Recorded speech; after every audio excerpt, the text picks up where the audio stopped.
My name is Anya. I'm your empty nesty bestie, and welcome to Anya's Xenn. I am a Xennial empty nester who is creating life on my own terms. And I created this channel so that I can help other empty nesters or those who are going to become empty nesters through this transition that, quite frankly, nobody told me about, okay? I wasn't ready. But I want you to be ready. So we're gonna talk about it.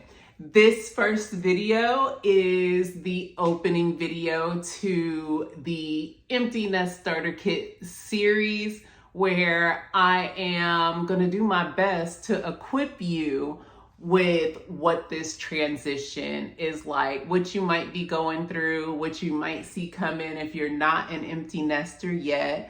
So yeah, that's what this is. A little bit about me. Like I said, I'm Anya. I am a Xennial empty nester. I have two sons who are young adults. My oldest son is named Jahari. He's 28 years old. He lives in the Houston area and works as an attorney. And then my younger son is named Bryce. He is 20 years old and he is a soccer player at the University of Denver. And so it was when that one left that I found myself in what I think is one of the hardest transitions in my life so far. So we're going to talk about it. But before we get into what this empty nest period, what this empty nest transition is, let's just talk a little bit about what's going on in my life. So I live in the greater Houston area. I no longer live in Houston. I live quite a little bit outside of Houston now, but Houston has been our home base for the last like 18 years. It's going on 18 years this summer. And so what is today? Today's Saturday. It's May, and this is downpour season for Houston. And so Thursday we had really bad thunderstorms. The rain was really bad, caused some flooding in one of the nearby rivers. The neighborhood, my neighborhood, got a lot of water. It flooded, but nothing like what you've probably seen on the news. We've been pretty safe this whole time. The water did come up quite a bit, and even now it's Saturday and I still cannot move my car out of the driveway because right in front of my house is it looks like a little mini lake in front of my house. This morning I saw turtles turtles were swimming along, poking their little heads out of the water. That's what's been going on in my neck of the woods. I hope that if you are in the Houston area that, things are dry for you and that you're okay and that your family's safe. And if you're not in the Houston area, honey, I hope you're having a good time too. So let's get into this series called the Empty Nester Starter Kit. So like I said earlier, it is this series that I thought I'd put together because I was not ready for what this transition had. Okay, so I'd say a year prior to my youngest leaving for college, I was like, ooh, this kid is gone. I had so many ideas what I really thought that I was going to be doing. I thought I was going to go out and be an expat. That was my plan. It's not off the list, so hang around. But I was just ready for whatever. I was like, I'm about to be back in these streets again. I'm gonna be dating here and there because I'm a single mom. So I've been divorced for quite a long time. Okay. So I just had this idea of kid is gone, party time, let's get it started.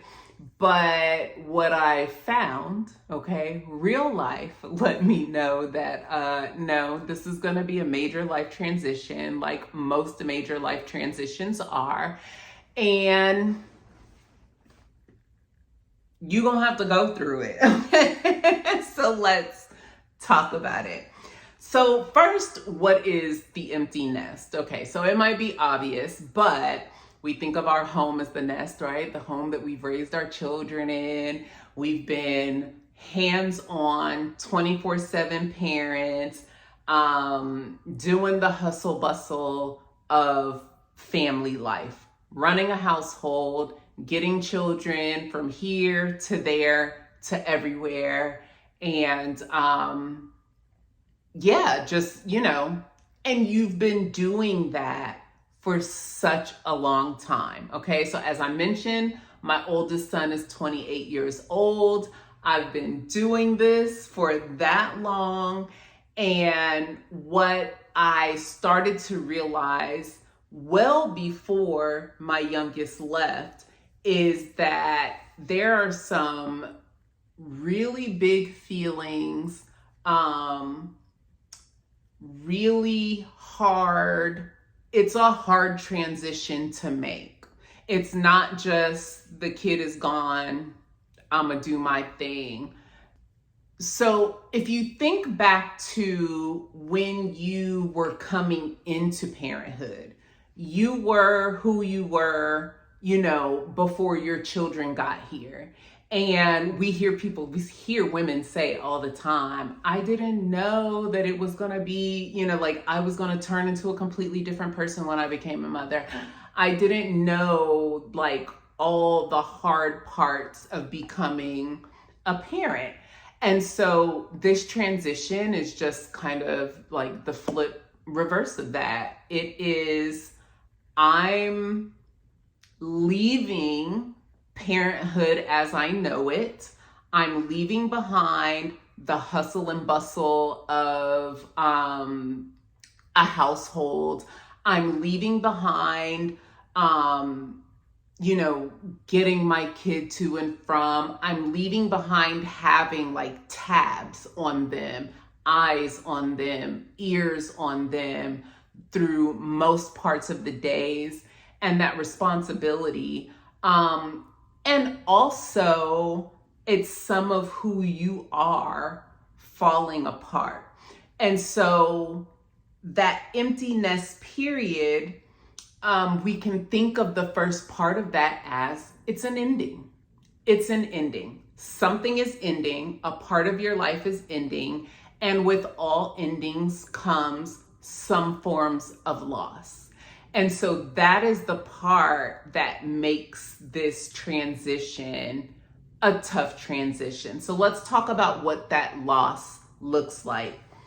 The first thing is the obvious one, the child moves, and it's your last child, right? So, and let me just make one little caveat. I am always speaking from the point of view of one, a Black woman, a Black mother, and I've been a single divorced mother for quite some time. So as I talk about my experience, I'm talking through that, but I think you'll find that even if you are partnered or married, that you'll find that the both of you are going through this. And so it applies to more than just you. This is also applying to your partner. So, take what you will, leave what you will. My experience is mine, your experience is yours, but this is just kind of an overall, what you can expect. So back to it, loss. The first thing is that obviously the child leaves and it's your last child that's leaving, right?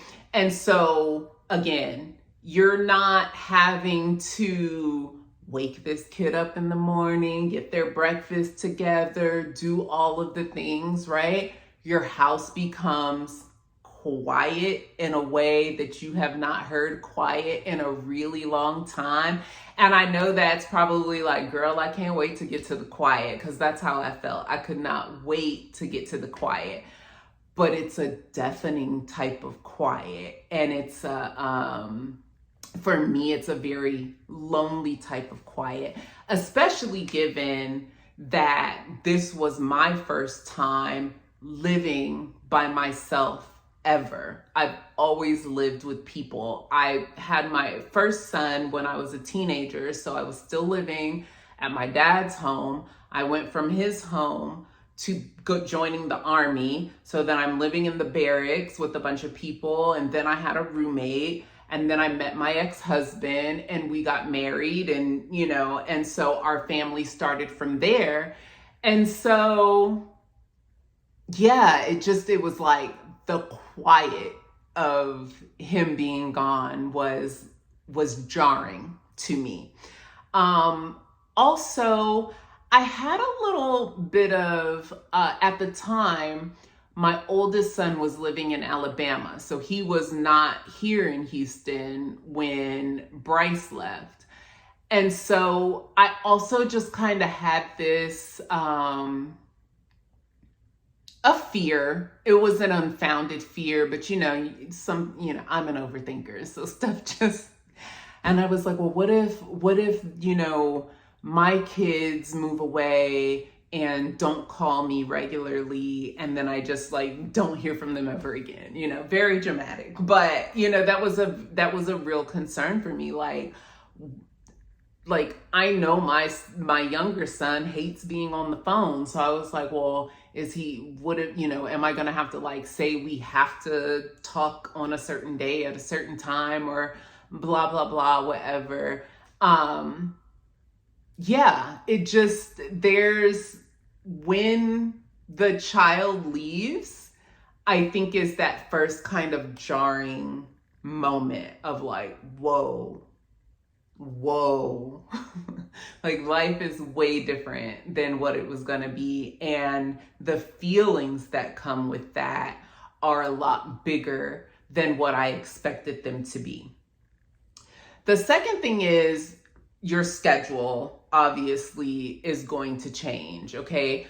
I was used to, my son played soccer for the Houston Dynamo Academy throughout his high school years. And so there was a whole lot of traveling, a whole lot of, we're traveling, we're crossing town multiple times a day. We're traveling out of the city, traveling out of the state, the school schedule, okay? Like everything revolves around children in school, and even looking at, like going into the breaks and going into Christmas break, going into summer break, all of that, like your schedule takes a complete hit, and it can be hard to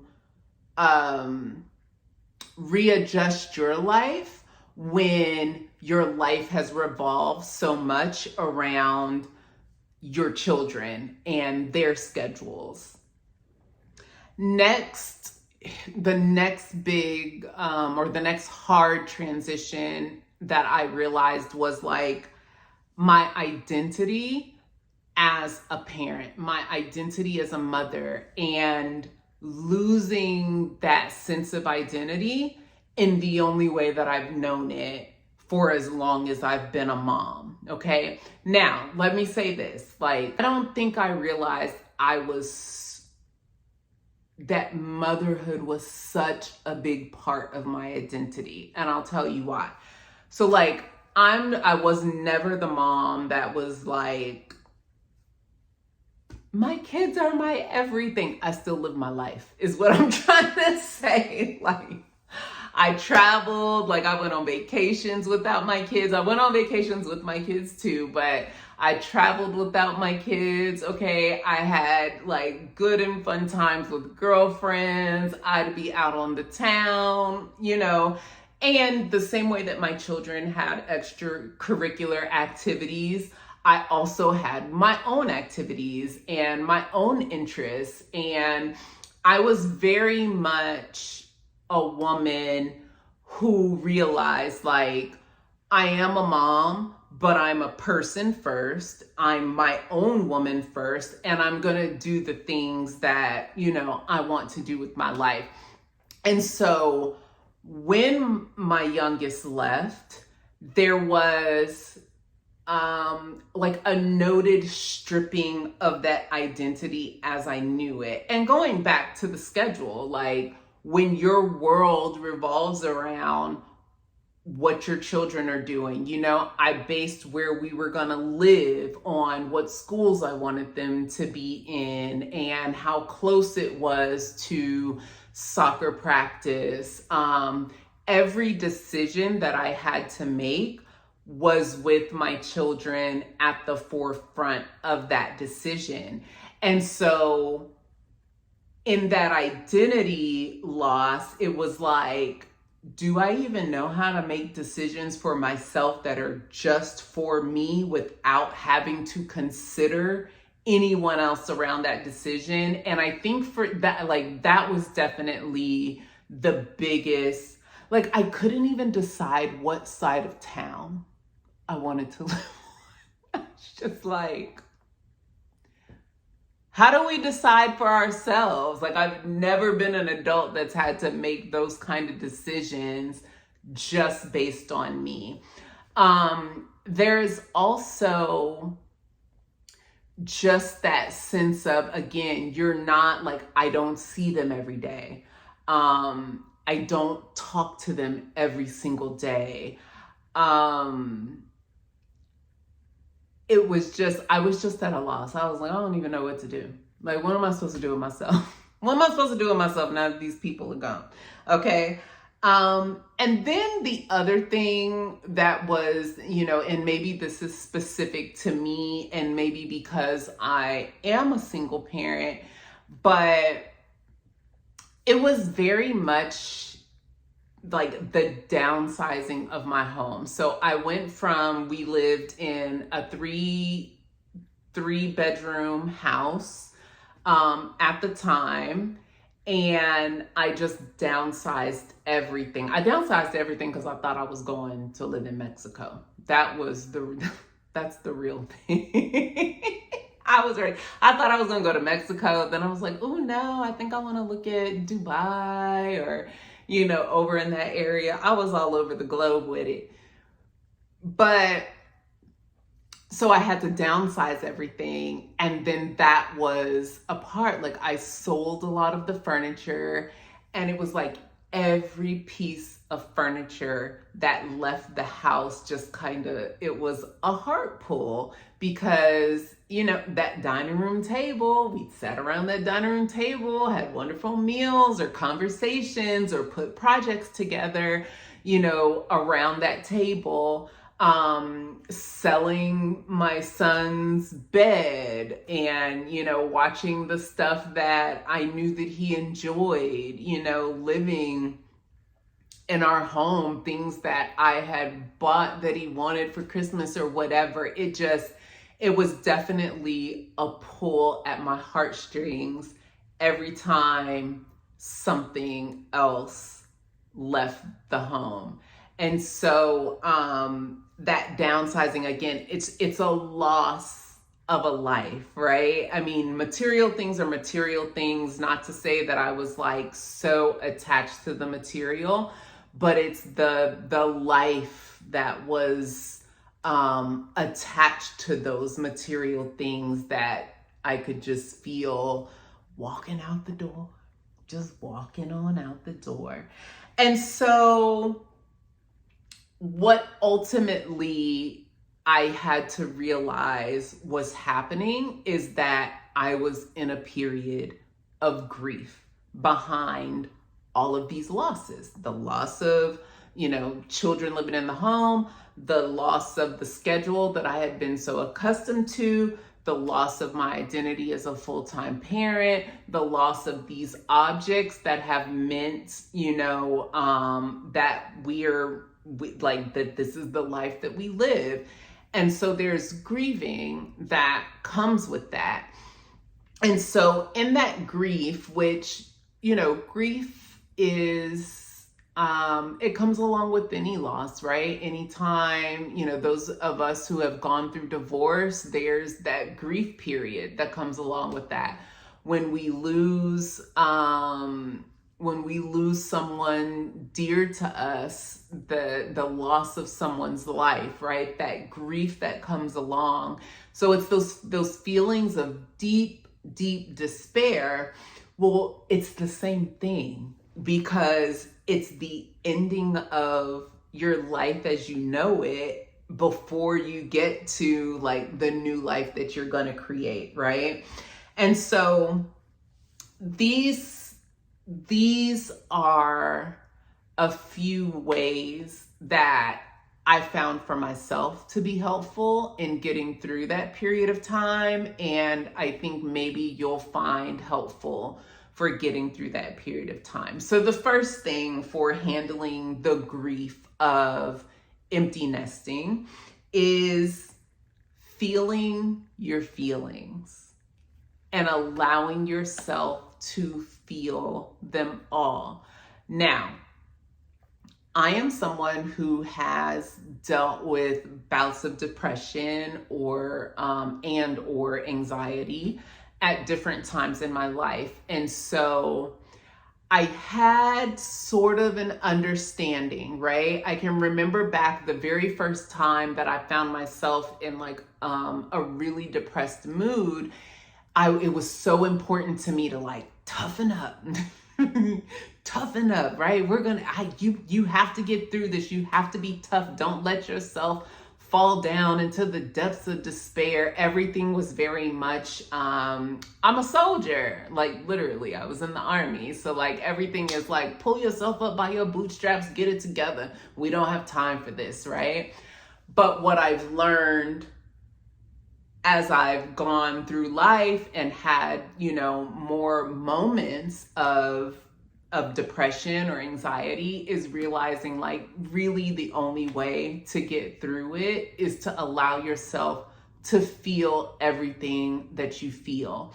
And so I'm the type of person that what I find works for me is I'm going to feel it and I'm going to feel everything I need to feel. I'm not stuffing feelings down. I'm not pacifying myself with vices, right? Like eating or drinking or whatever else, right? Whatever the other vices people might have, watching TV, actually. Maybe a little bit, but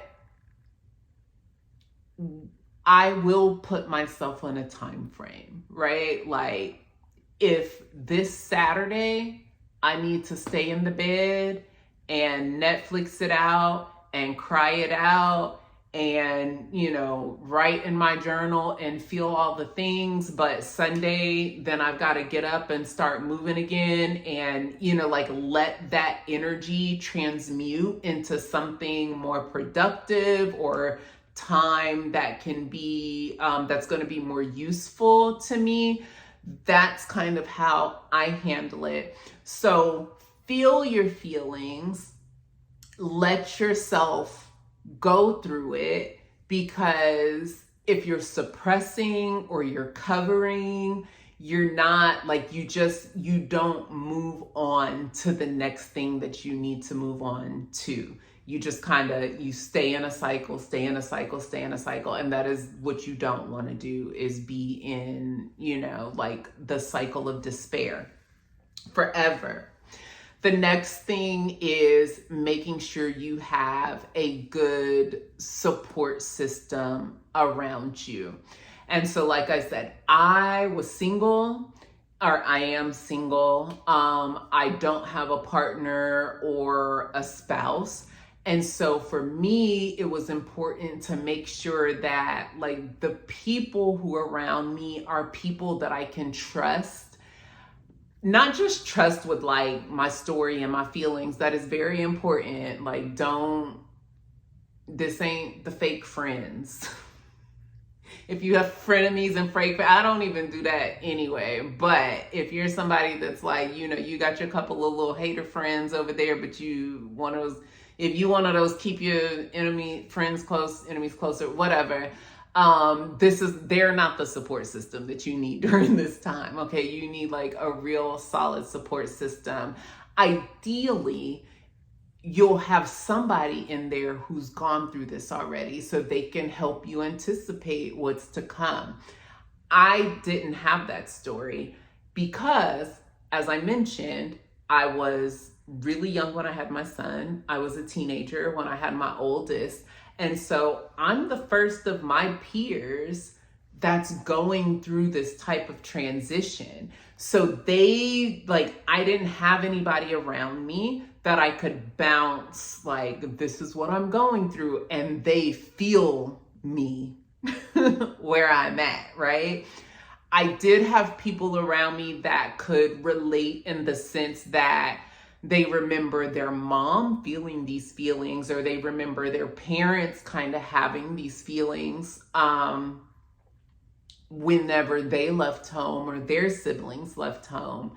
But I didn't have that around me. So it's so important to have people and a support system of people that, like, you can call when you're going through it, and they're gonna let you have that moment. Or those people that you can call and say, like, I just need to sit. I need somebody to just be here and sit with me. Or, can we just meet up and do coffee or go for a drive or whatever it is, like whatever it is that you need, that you have that person around you. I do remember when we were on my son's college visit, there was a couple there that I met with, and I adore them. They're so cute, but they were also, like, their child who was coming into the same class as Bryce was their last child leaving the nest. So they're entering the empty nest phase at the same time. And I asked them, like, how are y'all getting through it? And they were like, we just sit in the house and cry together.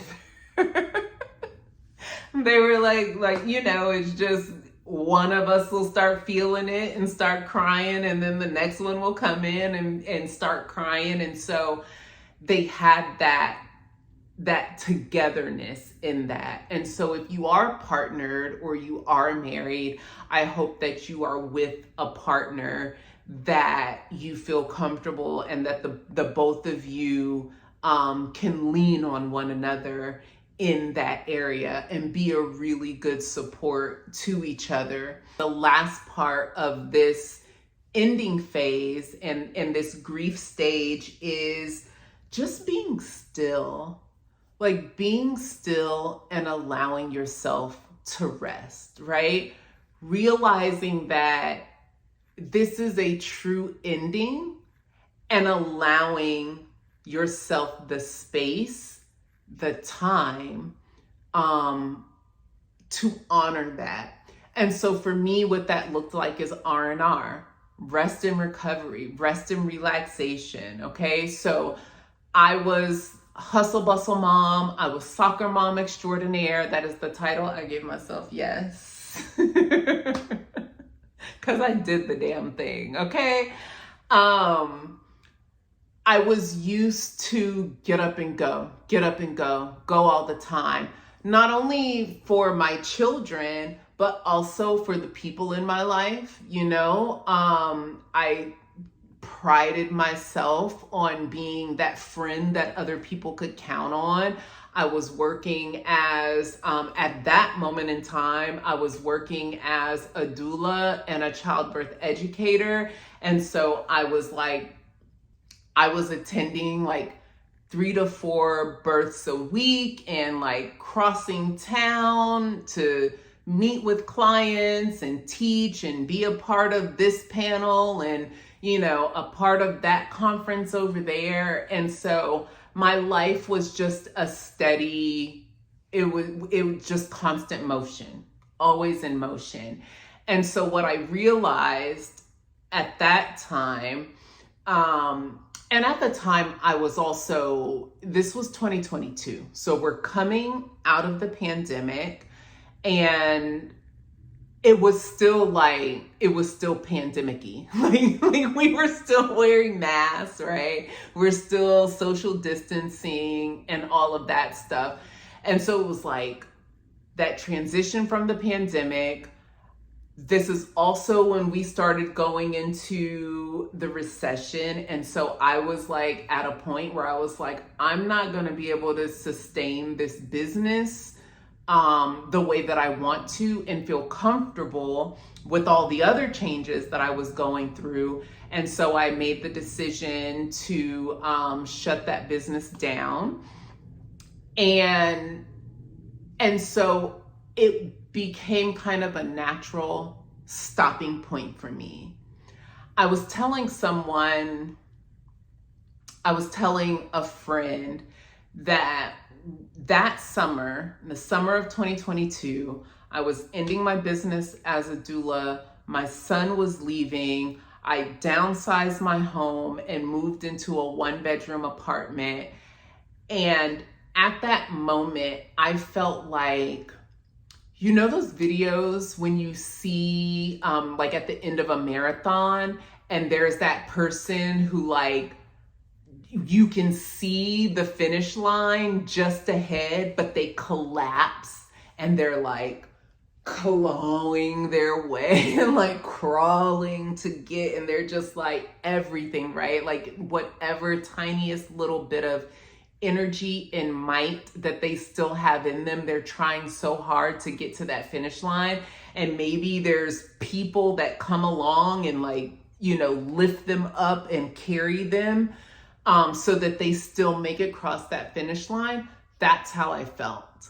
Like I felt like every single thing that I had to give up until that point, I had given, and there was no more.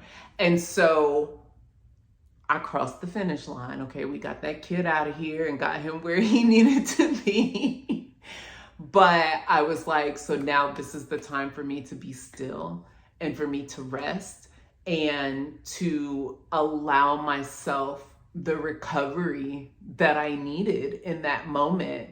And so that's, I would, you know, just be still. If you're not sure about what life is going to look like for you next, right? Be even more still so that your source can speak to you. I refer to my source as spirit. Sometimes you might hear me say God, but whatever source is for you, you want to give yourself that definite space, that break. I think of it going back to, you know, working as a doula, that postpartum period. Like, it is not helpful to a woman who has just given birth to like up and be right back at work in a week. We know that there are people that they don't have a choice, and that is where they are at that time. But we know that the best thing is that she is given 6 to 8 weeks at the very least, optimally 12 weeks, and maybe even more, to allow her body to rest and recover, to bond with the baby, right? You need that time to bond with like the self that you're leaving behind and getting a chance to know the self that you're becoming. And so I hope that you, as a new empty nester, or if you're coming into the empty nest period, that you take that time very seriously. I really believe that that was the best thing I could have done for myself. And what that looked like for me was, you know, like I said, I moved out of the house into a 1-bedroom apartment.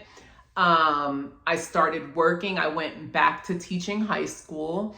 And so I was working at the high school, but instead of like getting involved in all of the after school extracurricular things or finding stuff to just fill my time. You know, I could have started working on a project or volunteering somewhere to fill my time and not feel lonely or whatever. But I was like, no, I'm going to go to work and I'm going to come home. And when I come home, I'm going to take my dog out on a nature walk, because nature is how I convene with spirit and receive the messages that spirit needs to give me, and I rejuvenate and I replenish myself, right? And then if I wanted to read for the evening, listen to music for the evening, just sit in silence for the evening, whatever it was, for that entire school year, which was my son's freshman year of school, like, I did not obligate myself to anything outside of myself.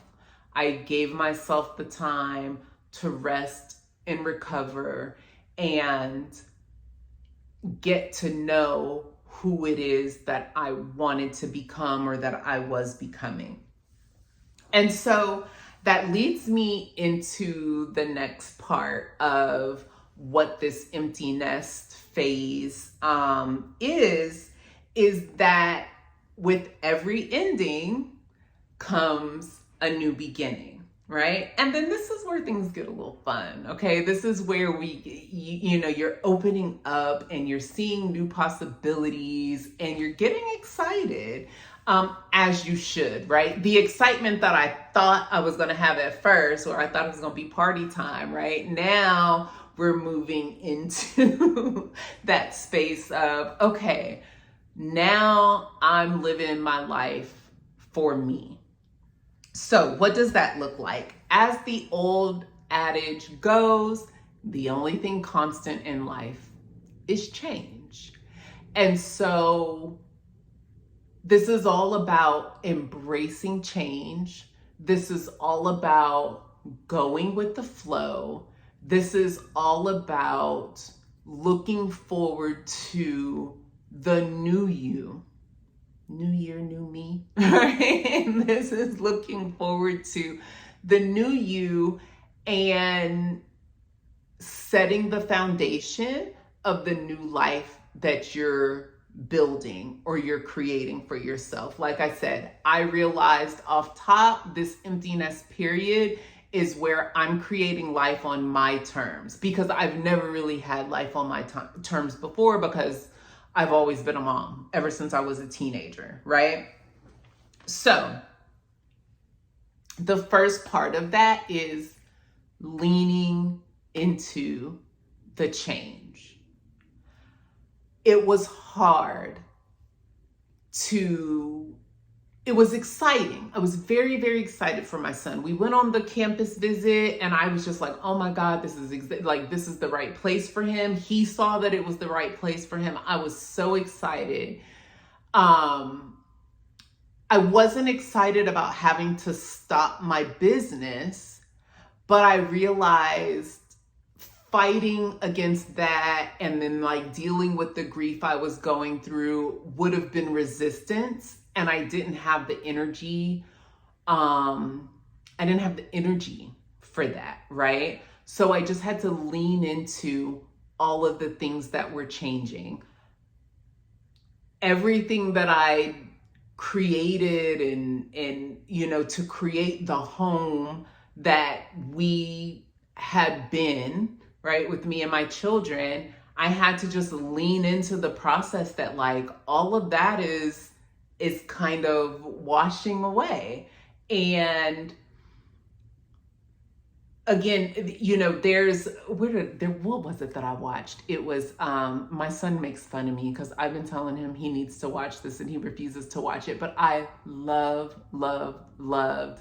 the Colin Kaepernick, I don't even remember what streaming service it was on. I don't know if it was Netflix or Hulu or something. There was one episode where he was realizing that he was fighting against everything that was trying to play out for him, right? He wanted to be this great football player. He wanted to be a great baseball player. And there's a point in the episode where he says to himself, resist, like it comes to him in a dream, I think, where he says resistance is futile. I don't know if you said futile, whatever, but resistance is futile. And so that was what I had to realize. Like, if I resist anything at this point in time, I'm only going to be causing myself more pain. If I resist this new life that's coming, trying to hold on to things, trying to hold on to circumstances, even for parents that are like I know there are a lot of parents who like just, they don't want their kids going far away, but that's what their kids want. And it's just kind of like, why are you resisting this? Because with that resistance, you like, there's disagreements and then arguments, and then, you know what I mean? And then you're having you're making the transition so much harder than it needs to be. So you just want to lean into that. Also, I decided, or I realized, like in real time, that I could take cues from my kids. Jahari was like entering his grown manhood. He had graduated from law school, was living in it's not a new city to him because that's where his father is from and he had lived there with him before, but like now he's living there in a different way. Now he's living there as an adult and he's a professional, and he was building, his professional career. And so I was watching him blossom into the man that he has become in this time, and just taking note, right, of like how open and excited and curious he was, and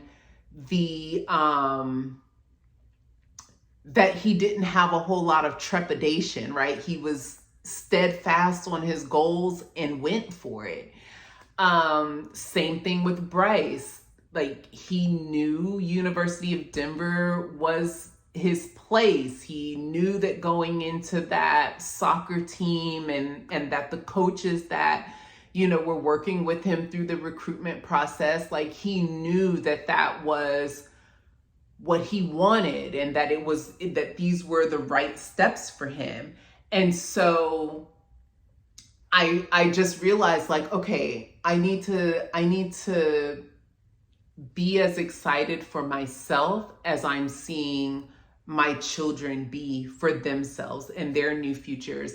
And it also made me look back at my own life at that age. So when I was 18 years old and I'd gone to college for a semester, but then realized that, I wanted to do something different. And so I joined the Army. And remembering like the excitement and that sense of fire and that the curiosity and not knowing what was coming next, but just being excited about what the next steps were and what that was going to mean for my future, how I was setting myself up and my young son at the time for our future. And finally, being intentional. And so that, I think, was the biggest point and what really helped me get through what were some of those hardest parts of becoming an empty nester, was that I realized very quickly, once Bryce was gone and I moved out of the house into the apartment and then started my new job, I was like, I have to be so intentional about every single day, because I realized if I wasn't, I could get swept away in the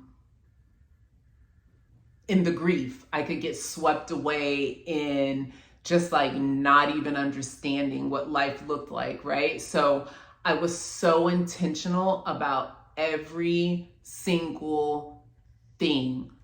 I realized that the food that I ate needed to be food that uplifted me because I was already at such a low, right? And so, I mean, not to say, you know, I'm a Texas girl. I love my Whataburger. I love my Whataburger. I love my taco trucks, okay? But I was like, the food that I consume has to be food that's going to like lift my spirits. I need fresh food. I need fresh herbs. I need food that's gonna help me come alive. Not only what I ate and drank as far as consumption, what I was listening to. I started every morning with some sort of spiritually uplifting music. Kirk Franklin was on, who artists who like kind of sing their affirmations, and it's kind of like meditation music. I think a lot of that was coming, like a lot of that kind of was big during the pandemic when, you know, we were just really unsure, and so there was, you know, that I would start my morning with that. I would start my morning listening to spiritual messages, just things that were going to start my day out in a lifted state. And so that I wasn't like, you know, starting at bare minimum zero or feeling bad. What else was I really intentional about? I was intentional about my schedule because, again, so much of my schedule was gone because so much of my schedule was focused on my kiddos. And so now I was like, okay, this is what I'm doing every day. This is like that walk every day. Well, maybe not every day. About 5 or 6 days out of the week. I was really consistent on walking that trail, getting into nature. We walked about 1.5 miles every day. And again, what that did was I'm putting myself in a place that's going to bring me rejuvenation. I'm letting these feelings, physically, I'm moving these feelings out of my body. I'm giving myself something to do, right? It took, took up a good hour and a half of time, depending on what things we stopped for here and there. But it just gave me a sense of this is what the new normal is going to be. So that, and it became, when we're looking at the new beginning, right? These new beginnings and setting up the new schedule for yourself, setting these new intentions, giving yourself a new mindset. What you're doing is you're building the foundation to what's going to be your new life. And you're settling in, right? You're just allowing that foundation, you're allowing yourself to settle in. And then it doesn't feel so jolting anymore. And just focus on you. And if you're partnered, or you have a spouse or partner, you're focused on you individually, but you're focused on your union, right? But you're, as a union together, I'm imagining like it's a new foundation for what that looks like, what you two are going to be together in that union. But the point is, it's time for new things, okay? You're building a new life. You're creating a new life. It doesn't mean that anything about the old life was bad or, but it's like, just like I said, I like to see it as this is a new opportunity. These are like, I'm on a new horizon. There's so many possibilities out there for me. I told y'all, child, I was everywhere. I thought I was gonna live in Mexico. Then I thought I was gonna try to move to Dubai or Qatar. And then I was like, maybe I'll even go to the continent. And then I was like, no, I think I just wanna buy a house. I think I'm just gonna buy myself a house where I'm at. Considering new career changes, like everything is up. Everything is up from here. But because I was intentional, I leaned into it. I took those cues from my kids and from my own kid self, right? My young adult self. And then I was very intentional about what my day-to-day looked like and how I needed to move in order to be my best self. And that's what this is all about, right? It's just like, how do we get through transitions and how do we continue to be our best selves, for our children, for our families, communities, like whatever it is that you do in your life. So that is the end of our first video in our Empty Nest Starter Kit series. Make sure you come back so that you can get video 2 of the Empty Nest Starter Kit. And yeah, I hope that helps. Let me know. Introduce yourself in the comments. I want to know who you are, where do you live, how many children do you have? And let me know, is this helpful? Did you find some pointers that speak to you, that resonate with you? Do you have your own methods? Is there anything that that I didn't talk about that you're like, girl, you should have tried? Put it in the comments. I cannot wait to have these conversations with y'all. All right, I'm checking out. Take care of yourselves.